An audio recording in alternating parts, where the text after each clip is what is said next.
Bismillahirrahmanirrahim. Assalamualaikum warahmatullahi wabarakatuh. Alhamdulillah wassalatu wassalamu ala Rasulillah wa ala alihi wa sahbihi wa man wala. Rabbi israh li sadri wa yassir li amri wahlul 'uqdatam min lisani yafqahu qawli wa ba'du. Jamaah rahimakumullah. Subuh hari ini kita akan berbicara tentang sifatul insan atau karakter manusia. Bahasa lainnya boleh disebut juga sebagai akhlak atau perilaku manusia. Kita akan membahas itu. Mari kita tengok beberapa kejadian di bulan terakhir ini. Kita menyaksikan begitu banyak kejadian-kejadian yang merupakan kegelapan dari sisi kehidupan manusia. Yang pertama, kita ditunjukkan ada orang atau sebagian orang yang mempertontonkan kepribadian atau perilaku narsis, yaitu sombong dan suka menghina.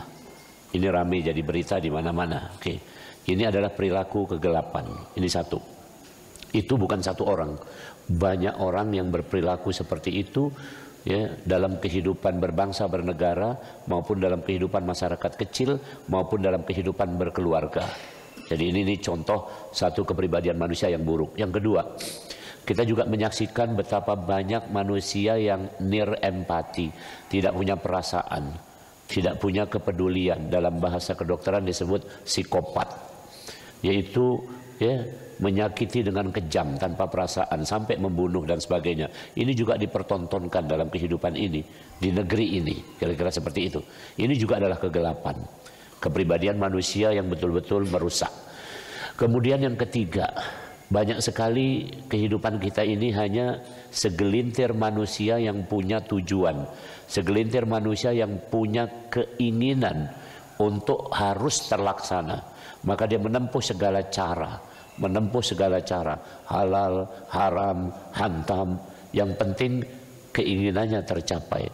Keinginan untuk berkuasa, keinginan untuk mendapatkan harta, keinginan untuk mendapatkan pengaruh, keinginan untuk apapun itu, dari tingkatan yang paling tinggi sampai yang paling rendah, semuanya itu menunjukkan kepribadian, kalau dalam bahasa kedokteran disebut Machiavellian, yaitu orang yang punya kepribadian suka bahasa Palembangnya mengiukkan wong lain, yaitu memanfaatkan orang lain untuk kepentingannya.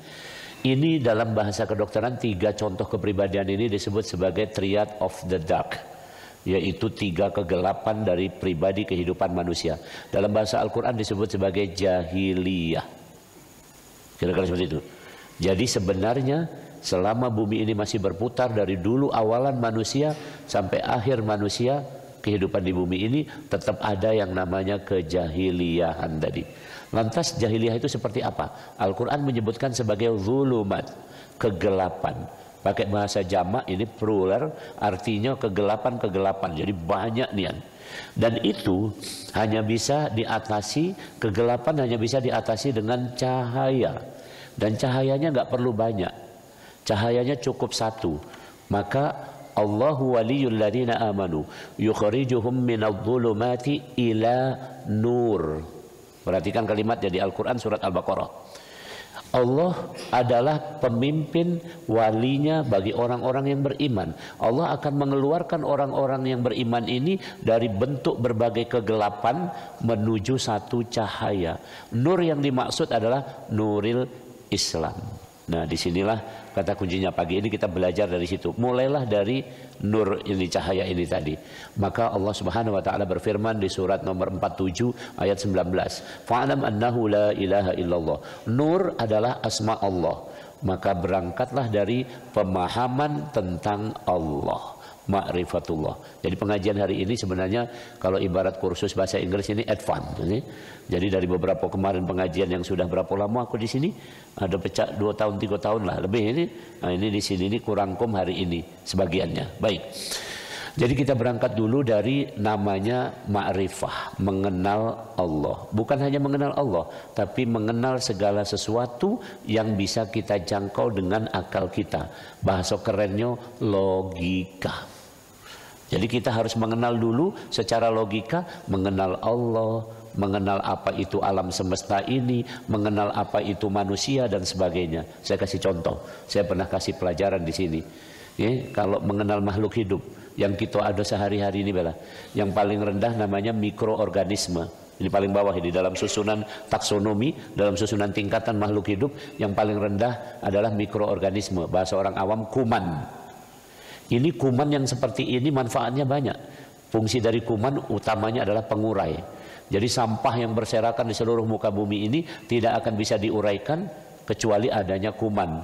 Salah satu manfaat dari uraian kuman ini adalah minyak bumi. Minyak bumi itu adalah berkat mikroorganisme mengurai berbagai sampah. Jadi makin banyak minyak bumi itu berarti misalnya pecah di mana tuh di Timur Tengah atau di negara-negara Arab tuh minyak banyak gitu. Itu dulu sampah kalau itu di dalamnya itu di lapisan itu diuraikan oleh mikroorganisme. Ini tingkatan makhluk yang paling bawah di sini.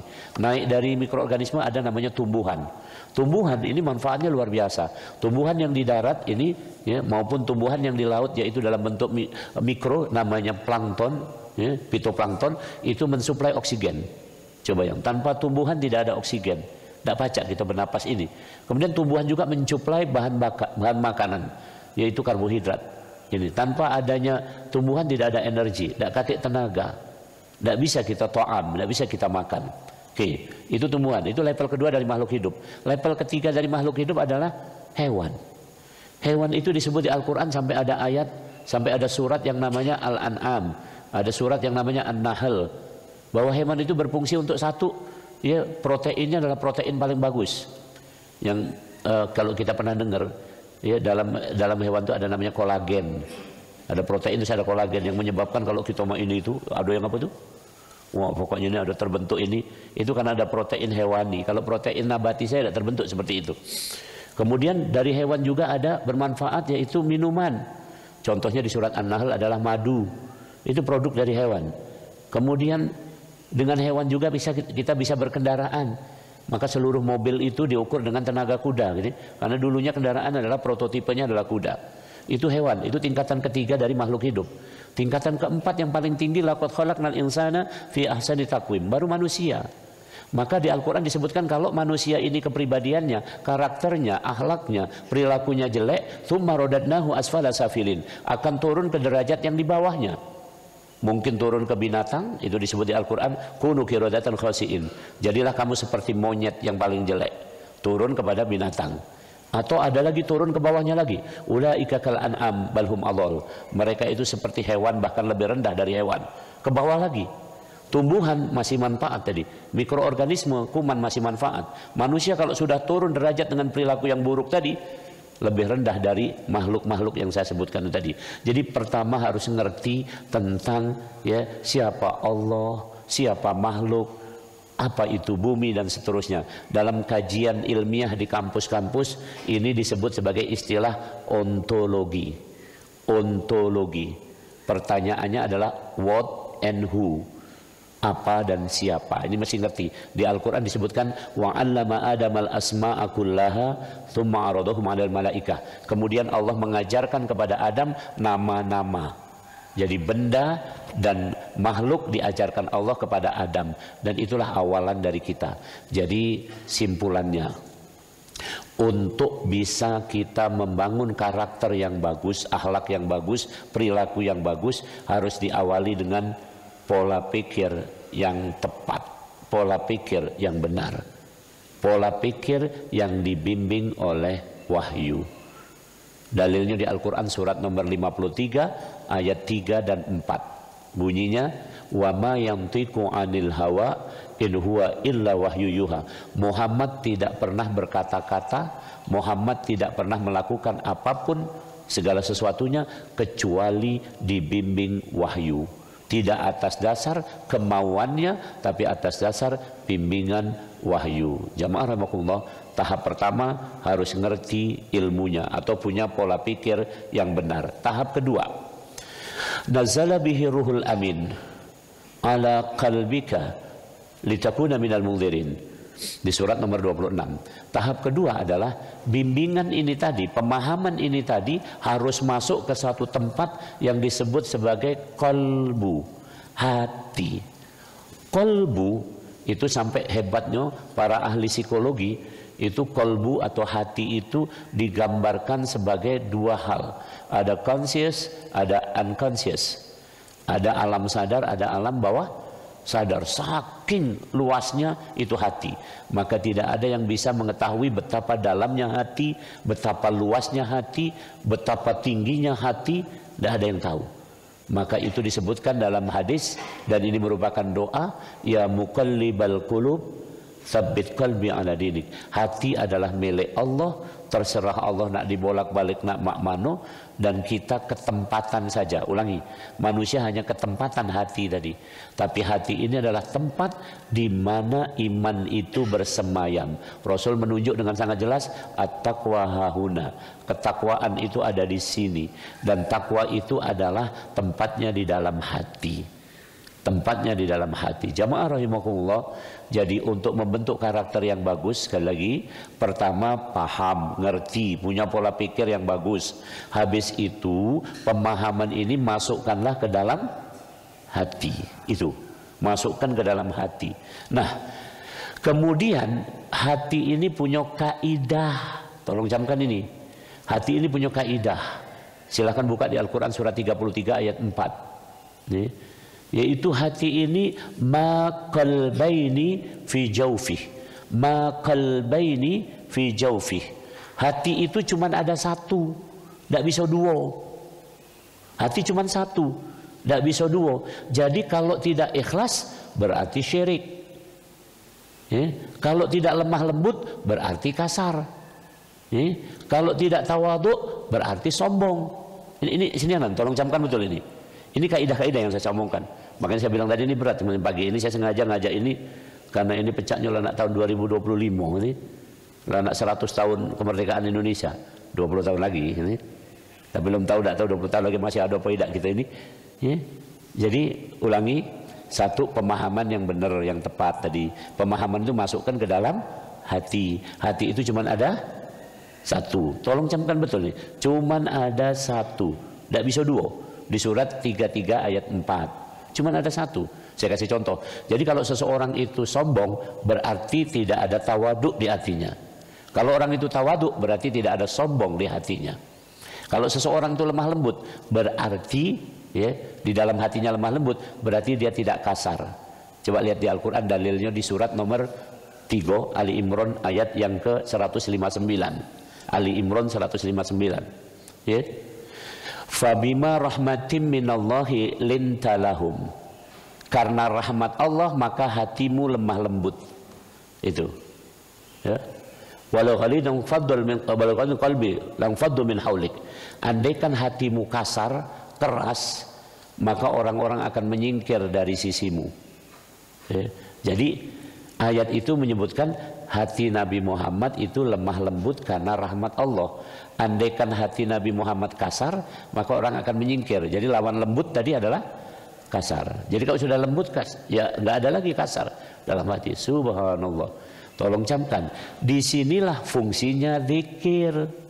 Disinilah fungsinya zikir. Di surat 13 ayat 28, ala bi dzikrillahi tatma'innul qulub. Hanya dengan zikir hati itu bisa dibuka, dibersihkan, dilembutkan, dibaguskan. Itu kaidahnya. Kan terangkai semua jadinya. Ada ilmu, pemahaman, masukkan ke dalam hati. Hati cuma ada satu. Karena itu hati harus siap menerima ini dulu. Kalau dia menerima ilmu yang tepat ini tadi, dibukalah. Cara bukanya dengan kuncinya adalah zikir. Maka ini penting. Jadi jangan, dan zikir yang paling tinggi adalah sholat. Wa aqimis sholata li dzikri.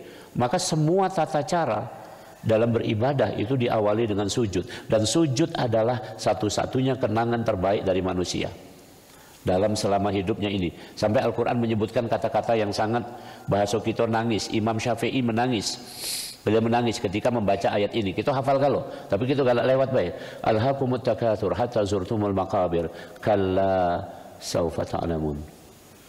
Kamu sibuk betul dengan tampilan dunia ini, sibuk betul dengan atribut dunia ini, sehingga kamu lupa hakikat bahwa sesungguhnya tadi itu kalla saufata Lamun yang paling penting, yang paling pokok ini, kamu punya hati yang di dalam hati itu ada pemahaman yang benar, ya, dalam bentuk hal-hal yang mendapat rahmat Allah. Apa rahmat Allah? Dalam hal ini kita betul-betul menjadi hamba Allah. Tadi bentuknya misalnya dalam perbuatan namanya sujud, sholat, seperti ini. Jadi zikir dengan sholat itu luar biasa.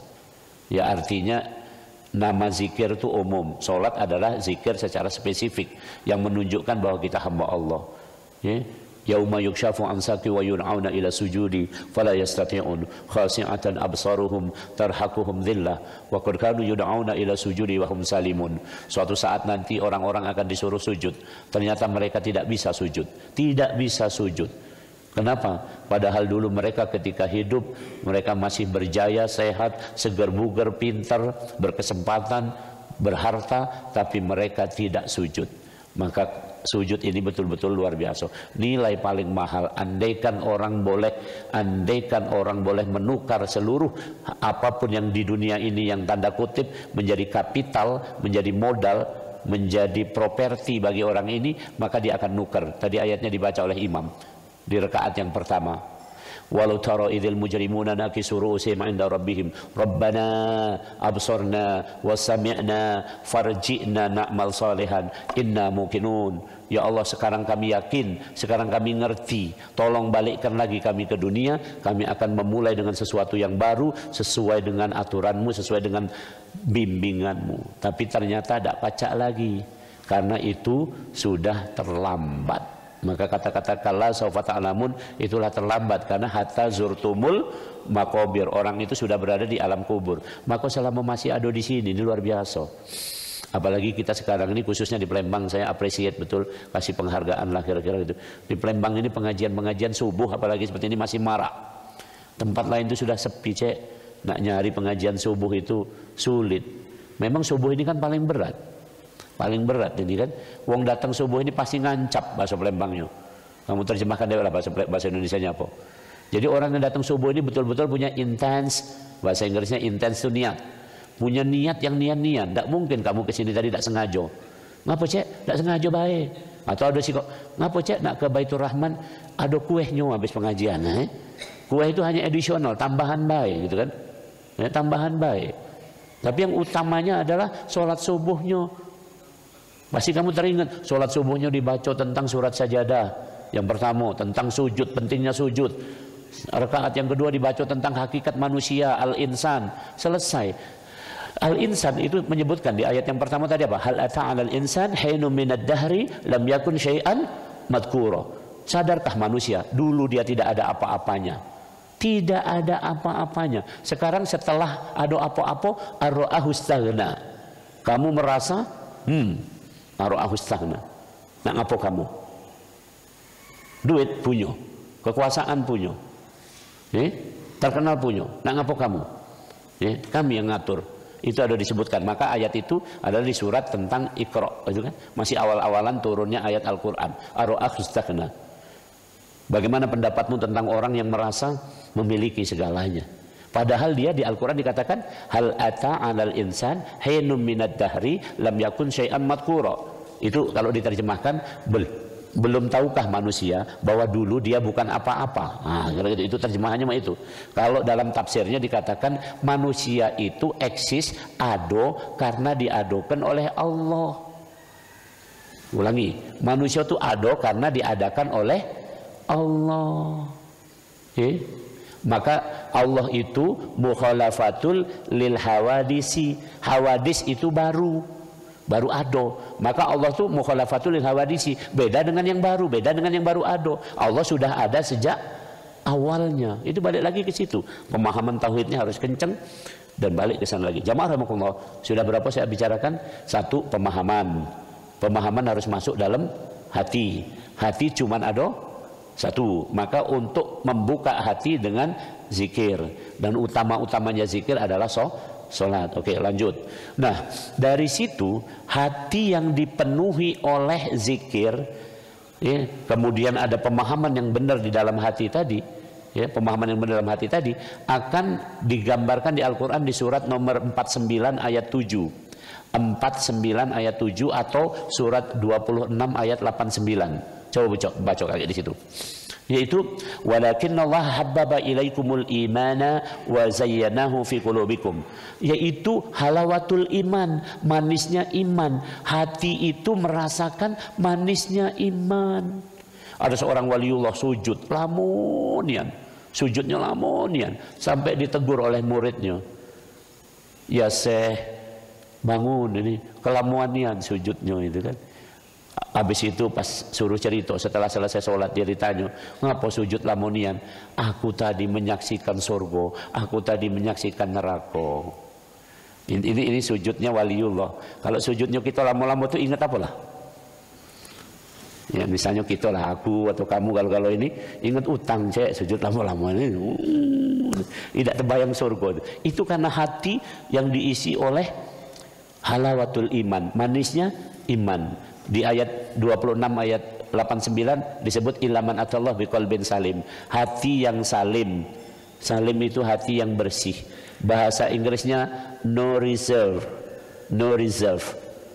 Bahasa Indonesianya kata ampas. Ampas itu kotor tak itu? Kalau dalam bahasa kimia ampas itu residu, benar? Residu itu ya ampas, sampahnya. Maka hati yang bersih itu tidak kata residunya. Subhanallah. Tapi jangan ngaku-ngaku punya hati mah itu. Kayak kamu metu dari pengajian ngomong, cek, kata ampasnya ini, cek. Itu kata Allah di Al-Quran, wala tuzakku anfusakum. Jangan ngaku-ngaku, tapi harus merasa optimis. Ini senianan, merasa optimis. Jadi ulangi, setelah hati itu bersih tadi, indah tadi, baru kemudian akan melahirkan ini.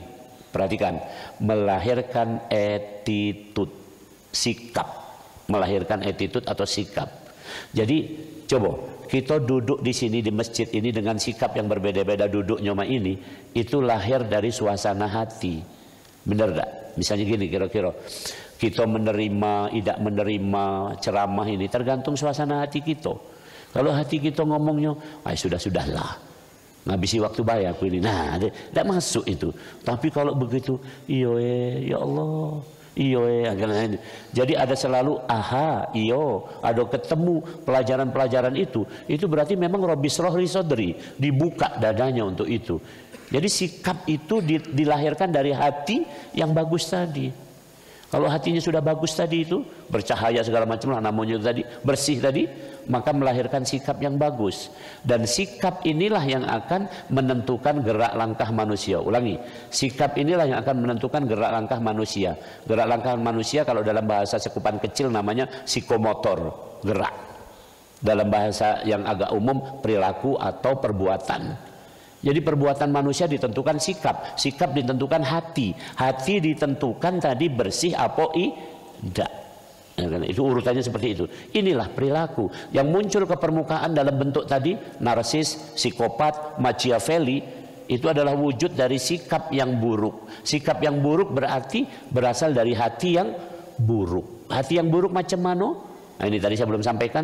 Hati yang buruk digambarkan di Al-Quran di surat 25 ayat 43. Salah satunya di situ, di ayat yang lain juga ada. Kamu buka baik 25:43 biar mudah di situ. Afara'aita man ittakhadha ilahahu hawa, yaitu hati yang terkooptasi, hati yang berisi hawa nafsu yang tidak terkendali. Hawa nafsu ini diberikan kepada manusia supaya ada passion, bahasa Inggrisnya. Bahasa Indonesianya gairah. Bahasa Arabnya ghirah. Gairah. Bahasa agak mudahnya supaya ada ambisi. Manusia itu harus ada ambisi. Apa kata Rasul? Hari ini harus lebih baik dari hari kemarin, itu ambisi gitu. Jadi jangan ngomong, mak mana cek, sudah lama ini baik. Kati, mana ambisinya? Lah tua, tidak, tetap baik. Justru tua inilah mantap untuk nak ngapa-ngapa lagi kan kalau tua ini. Apa masih nak ngapa-ngapa lagi tua ini? Sudah-sudahlah kan kira-kira itu. Jadi harus dibalik ini keadaan. Subhanallah. Jamaah rahimakumullah. Jadi perilaku yang bagus, akhlak yang bagus berasal dari sikap yang bagus. Sikap yang bagus berasal dari hati yang bersih, qalbun salim. Itu simpulannya. Kita balik sekarang. Perilaku perbuatan yang buruk berasal dari sikap yang buruk. Sikap yang buruk berasal dari hati yang dikooptasi, hati yang dikuasai oleh hawa nafsu yang tidak terkendali. Hawa nafsu itu sendiri diberikan oleh Allah memang sebagai ujian kepada kita. Ujian kepada kita. Hawa nafsu itu diberikan oleh Allah dengan 3 jenis. Terserah antum mau ikut yang mana. Jenis yang pertama, Allah memberikan hawa nafsu dalam bentuk ya ayatuhan nafsul mutmainnah, hawa nafsu yang terkendali. Ini terkendalinya Mak Mano, ada pelajaran lain yang dikasih seterusnya kita bicara secara detail. Yang kedua,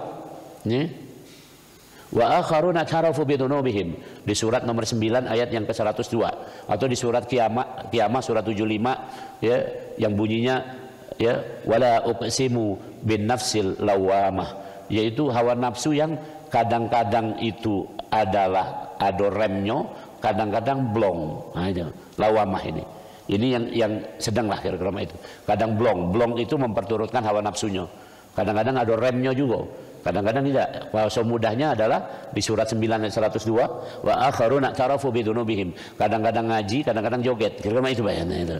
Nah, ini yang kedua ini.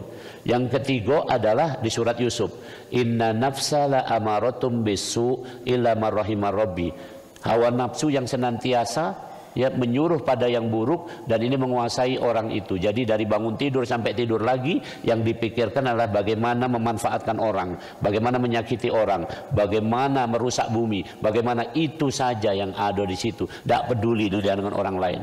Sekarang banyak kan orang tidak peduli dengan apapun. Contoh misalnya, mohon maaf, ini senianan. Sekolah itu payah tidak? Sekolah itu payah tidak? Payah cek, sekolah itu cek. Apalagi kalau kita urut nih TK, SD, SMP, SMA, S1, S2, S3. Tiba-tiba ada uang dengan celuk langsung profesor, langsung doktor profesor. Ada perasaan enggak mamang ini? Ini senianan ini contoh. Tetap untuk menjadi pemimpin di masyarakat itu ada urutannya cek. Yang pertama jelas menikah dulu, bukan bujang lontang lantung ini kan. Ini senianan ini. Urutannya begitu, maka Rasul menikah dulu itu settingannya. Setelah menikah kemudian establish dulu. Maka Rasul pada usia 35 tahun, tahu kan sejarahnya? Rasul umur 35 tahun disebut dengan As-Siddiq Al-Amin, orang yang jujur, orang yang menjadi kepercayaan masyarakat. Jadi seluruh masyarakat itu merujuk kepada beliau pada waktu beliau masih usia 30-an tahun. Kira-kira begitu. Baru kemudian umur 40 tahun ketika sudah matang dinobatkan menjadi pemimpin sejati umat manusia, namanya Rasul. Diangkat jadi Rasul pada usia 40-an. Dan ini berlaku konstitusi, undang-undang ini berlaku untuk seluruh manusia. Silahkan buka di Al-Quran surat nomor 46 ayat 15. 46-15. Hatta idza balagha asyuddahu wa balagha 40 sanah. Asyuddahu 40 sanah. Matangnya manusia umur 40-an. 40-an yang dimaksud adalah 42 tepatnya. 42. Maka konstitusi Indonesia, undang-undang dasar menyebutkan kalau nak jadi presiden, wakil presiden harus usia 40. Itu kematangan manusia. Itu tidak matang. Sekarang aku tanya baik, kamu galak tidak makan mangga yang masih mengkel? Kalau mengkel, lama-lama mangkel kayak nah. Kamu galak tidak makan daging yang setengah matang? Galak cek, yang matang ini. Tapi ini diingkari. Ini kenapa? Hawa nafsu tadi cek, hawa nafsu. Dahsyat tak mak ini.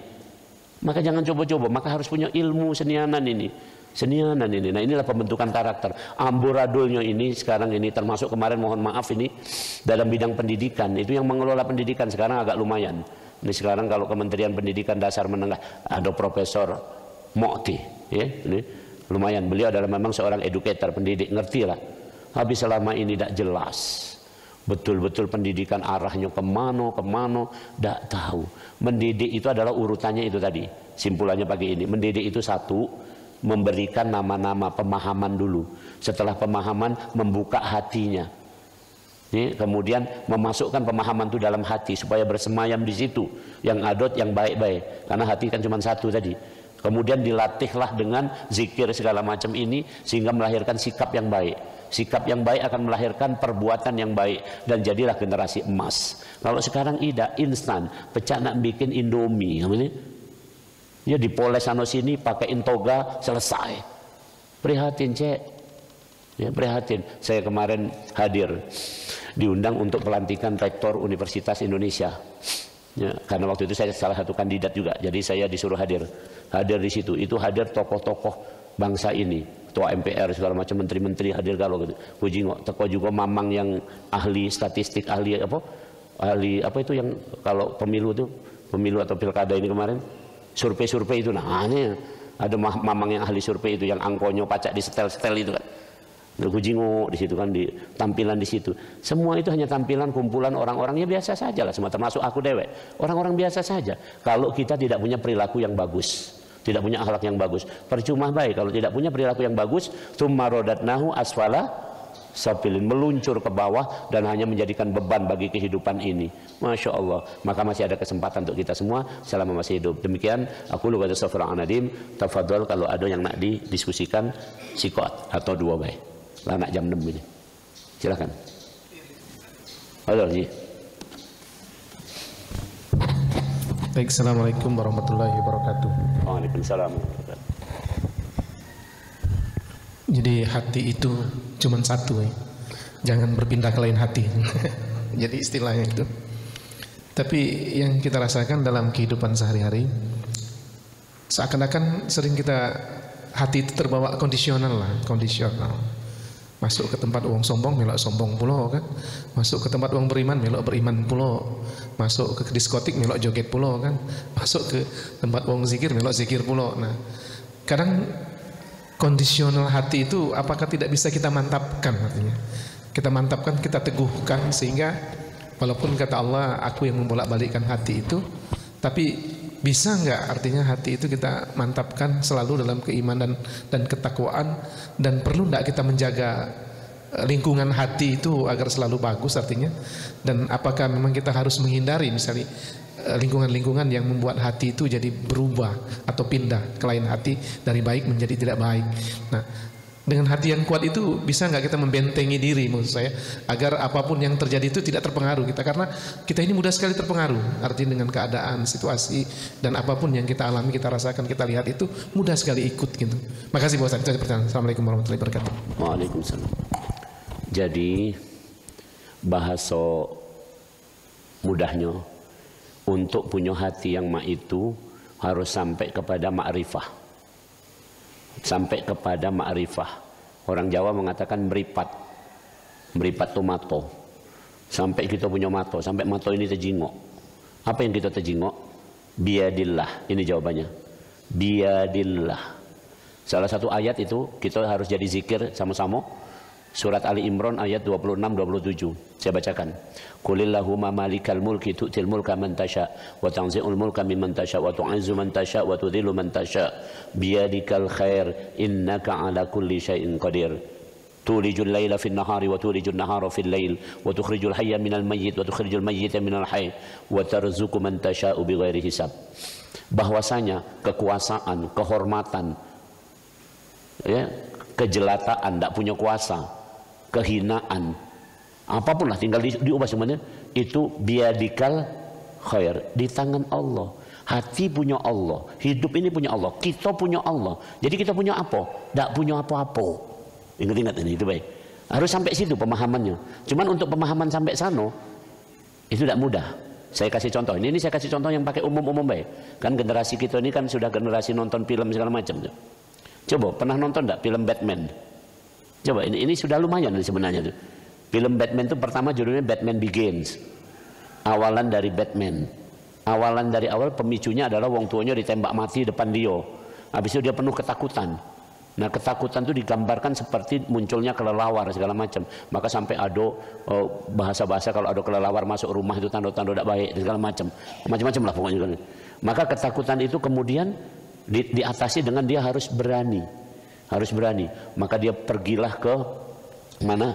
Pergilah ke Tibet, itu daerah Tibet. Itu yang latihnya, dilatihnya. Yang latihnya itu namanya Rai atau Ru.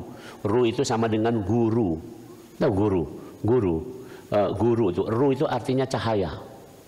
Jadi dia harus cari cahaya. Sama kan? Kalau di film itu dia nyari bunga abadi namanya. Kira-kira itu terserah lah itu.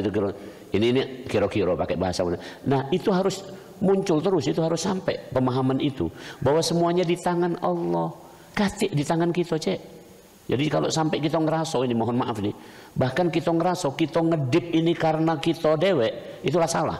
Ini mohon maaf ya, tapi ini pelajaran advance, jangan sekarang gitu. Tapi kan pertanyaan Kak Haji tadi kadung-kadung nanyo itu, ya itulah jawaban aku gitu.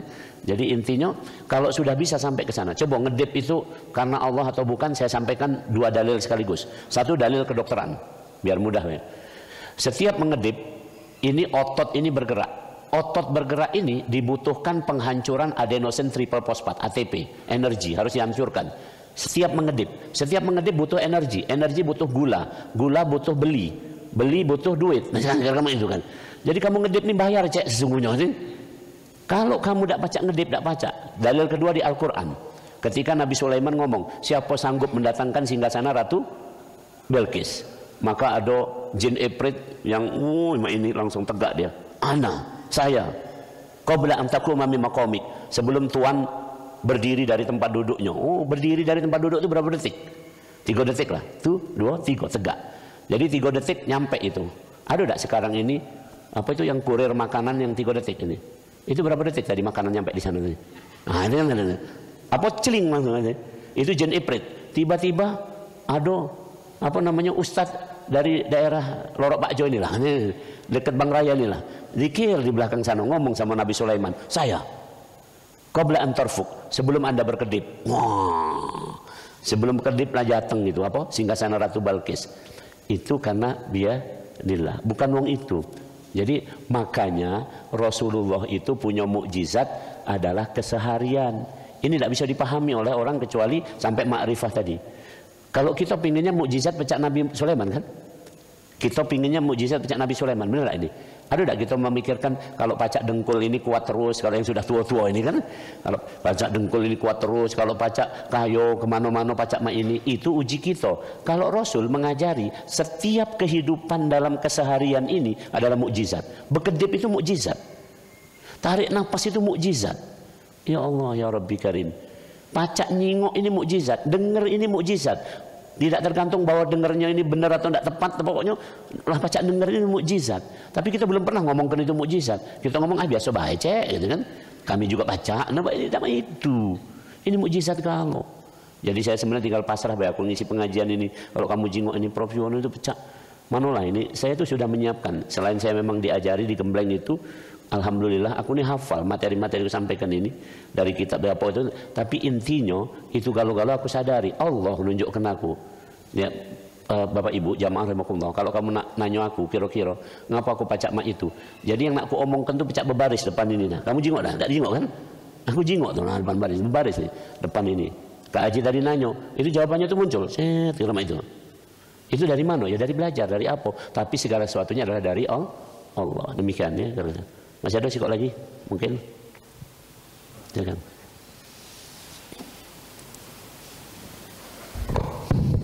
Bismillahirrahmanirrahim. Assalamualaikum warahmatullahi wabarakatuh. Waalaikumsalam. Terima kasih, Prof. Sebelumnya saya mohon maaf. Nah, ini pertanyaan saya sangat tertarik dengan apa yang Prof bilang tadi, terutama mengenai karakter kita. Nah, ini bagaimana caranya kita bisa memasukkan sifat Allah di dalam jiwa kita. Karena kalau kadang-kadang kalau kita lihat seperti Prof bilang tadi, dalam jiwa manusia ini atau dalam jiwa orang ini kebanyakan sifat hewan. Kalau hewan bagus, okelah, misalnya seperti lebah bisa menghasilkan madu, bisa itu menjadi obat. Tapi kalau sifat manusia ini dimasuki oleh sifat lalat, kan lalat selalu mencari sampah. Misalnya seperti yang viral sekarang kita lihat di medsos, sudah diberikan madu tapi dia itu tidak mau madu, tetap kembali ke sampah seperti lalat tadi. Nah, maksud saya bagaimana caranya kita bisa memasukkan sifat Allah di dalam jiwa kita, menghilangkan sifat hewan yang tidak baik di dalam jiwa kita. Terima kasih Ustaz. Assalamualaikum warahmatullahi wabarakatuh. Assalamualaikum. Jadi sebenarnya pertanyaan Kak Haji yang pertama kan baru ngomongkan mak mano caronya juga mak ini jawabannya ada di sini. Sama nih pertanyaannya. Mak ini saya kasih gambaran lah ini saya kasih gambaran senianan. Disebutkan di Al-Quran surat nomor 6 Al-An'am, kisah Nabi Ibrahim. Coba kaget dibaca ayat berapa ya, 74 atau berapa ini, 74 antara 74 segala macam sampai ayat 80 berapa itu. Nah, itu kisah Nabi Ibrahim. Intinya secara ringkas, suatu saat ini level Nabi Ibrahim ini, Nabi Ibrahim dipertontonkan oleh Allah malakutas samawati wal ard. Alam malakut. Alam malakut itu adalah gambaran dari seluruh manusia ini ada di situ. Ya, ini kita udah usah nak ngomongkan. Jadi dia dipertontonkan, ditunjukkan ada wong yang taat, ada yang wong jahat, segala macam ini. Jadi kehidupan ini sudah ditunjukkan dulu kepada Nabi Ibrahim sebelum Nabi Ibrahim masih hidup. Nabi Ibrahim itu masih jadi nabi. Ditunjukkan, itulah jenis-jenis manusia kira-kira. Maka kemudian Nabi Ibrahim diminta pendapat. Ya, ketika dengan diperlihatkan orang-orang yang jahat, apa kata Nabi Ibrahim waktu diminta pendapat? Apa pendapatnya? Itu tidak layak. Orang sudah diberi hidup, tadi diberi madu, kata Kak Haji tadi, diberi madu, diberi segala macam kenikmatan hidup ini, tapi kok tingkah lakunya begitu? Tidak layak hidup orang seperti itu. Perhatikan kalimatnya. Jadi persepsinya Nabi Ibrahim, orang seperti itu tidak layak. Itu di alam malakut. Kalau di alam nyata, itu persepsi itu keluar dalam bentuk omongan, menjadi sikap dan perbuatan Nabi Nuh. Nabi Nuh mengatakan, ya, la tadar 'alal ardi minal kafirina dayyara. Wahai Allah, musnahkan semua orang kafir dari muka bumi ini. Jadi setelah Nabi Ibrahim hidup itu seperti direset. Setelah Nabi Nuh, tolong camkan. Jadi Nabi Adam turun ke bumi, anak keturunannya ada yang bunuh-bunuhan, Qabil-Habil dan seterusnya. Itu seterusnya ribut, jelek, banyak yang jelek. Kemudian diutus Nabi Nuh. Begitu diutus Nabi Nuh, yang jelek tadi dimusnahkan galau. Jadi hidup mulai direset lagi itu. Jadi kita ini keturunan wa miman hamalna ma'anu, yang dibawa Nabi Nuh. Bagus-bagus galau. Tapi kenyataannya setelah Nabi Nuh, sekarang ini masih ada wong yang jelek-jelek. Termasuk kita ini mungkin ada keberadaan, masih banyak. Itulah seterusnya kehidupan dunia ini. Kenapa? Karena itu tadi Nabi Nuh mengatakan yang jelek musnahkan. Nabi Ibrahim juga ngomong itu di alam malakut. Maka kemudian Nabi Ibrahim diajari Allah. Akhirnya Nabi Ibrahim punya anak. Yang pertama namanya Ismail. Ismail itu baik atau tidak baik? Baik, tapi kata Allah sembelih dia. Kita kalau bahasa ringkasnya sembelih dia. Nabi Ibrahim protes. Ini baik kok disembelih. Kalau yang nak disembelih itu yang jahat. Nah, dijawab oleh Allah. Yang Tuhan itu siapa? Nah, yang Tuhan itu siapa? Kira-kira itu.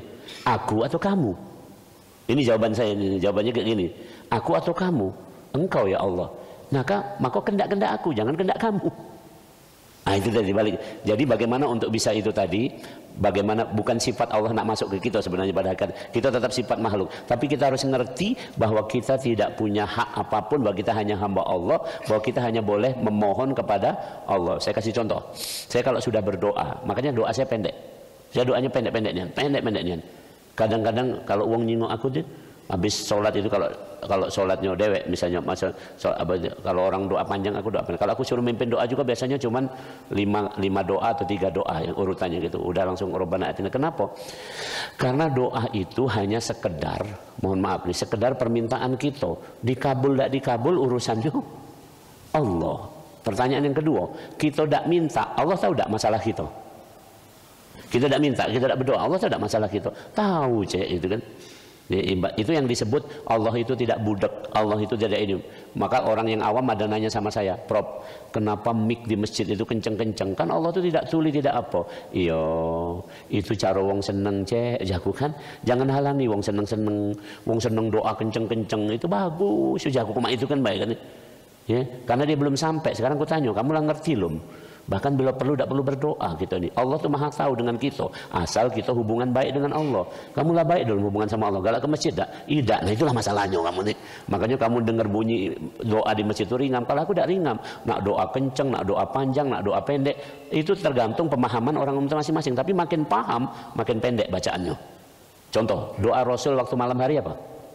Cuman Allahumma innaka afuun tuhibbul afwa fa'fu anni. Dan itu baik. Doa Sayyidina Ali, ya, Rabbi kafani izzan, ya, antakuna li rabban wa kafani fakhran an akuna laka abdan.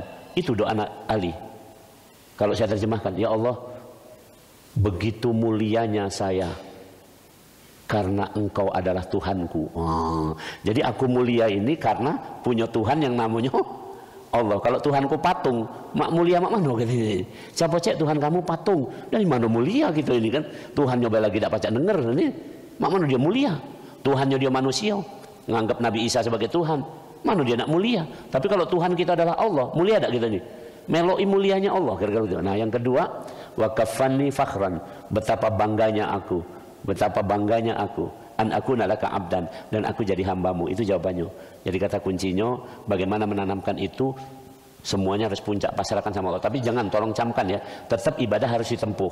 Jadi tidak baca itu hanya dengan eling, oh ya sudah, aku sudah sampai. Enggak, dengan sholat inilah. Sampai sholat antum tuh tidak dipikir itu baru nyampe sana. Mohon maaf, kalau masih mikirkan sholat khusyuk tidak khusyuk belum sampai sana. Nian, ini bahasa agak penasaran kapan kita lanjutkan lah siang ini. Jadi intinya ini, kalau masih mikir sholat khusyuk tidak khusyuk, diterima tidak diterima, belum sampai sana. Kalau orang sudah sampai pemahaman makrifah tadi, sholat baik. Khusyuk tidak khusyuk, diterima tidak terima, kata urusannya. Urusan aku sholat, gara-gara itu. Aku ini hanya hamba, disuruh sholat. Perkara sholat tuh khusyuk tidak khusyuk, terima tidak terima, ini kan kita tidak pasti ngomongnya apa namanya, terima tidak. Ini lebih jelek lagi, ada kelompok yang galak menilai sholat wong lain, ibadah wong lain, itulah metu dikit-dikit bid'ah. Itu pecah dia sudahlah pakam nian. Itu makanya dikatakan di Al-Quran, dzalika mablahu minal ilmi, ilmunya cetek. Kata Rasul, Quran cuma sampai tenggorokan, dan sampai ke dalam hati orang-orang yang seperti itu.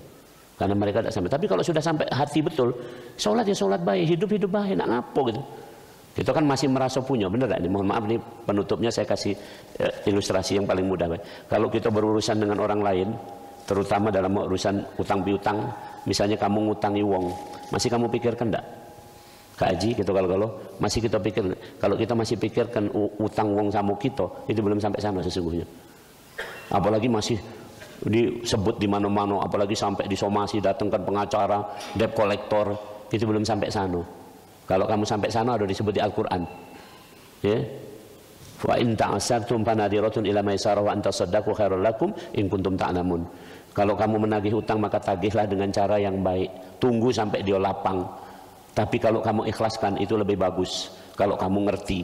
Cuman banyak kita tidak ngerti, nagihnya kasar. Habis itu didoakan pula berdasarkan hadis kamu kaki masuk neraka. Cak seneng nian dulurnya masuk neraka. Sama tidak dengan psikopat tadi? Sama. Itu belum, Cek. Coba saya sama Kak Haji, apa bedanya? Kati. Kita sama-sama hamba Allah. Maka saya pingin Kak Haji selamat, Kak Haji pingin aku selamat. Itu yang benar. Tapi kalau tadi itu neraka kamu nih kudoakan, matilah kamu, nanya tidak baca ini. Belum sampai sana. Demikian mudah-mudahan bermanfaat. Bismillahirrahmanirrahim. Alhamdulillahirabbil alamin. Allahumma shalli ala Muhammad wa ala ali Muhammad ya muqallibal qulub tsabbit qulubana ala dinik. Wahai Allah yang memiliki, yang membolak-balikkan hati, mantapkan hati kami dalam agamamu. Alhamdulillahirabbil alamin. Assalamualaikum warahmatullahi wabarakatuh.